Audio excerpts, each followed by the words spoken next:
Welcome to Epic Mint Leaves, your channel for mind-blowing vegan recipes.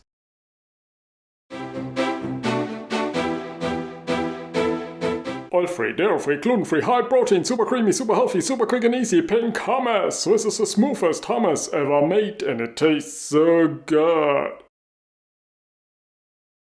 So hit the subscribe button and let's get started. First up, open a can of chickpeas.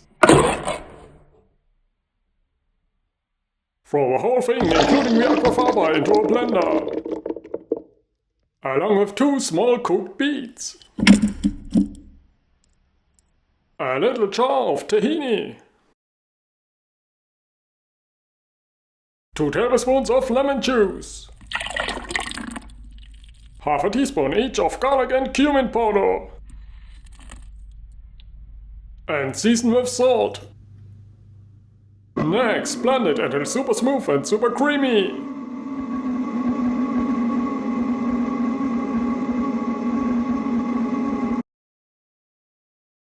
Now enjoy a super tasty and super healthy hummus.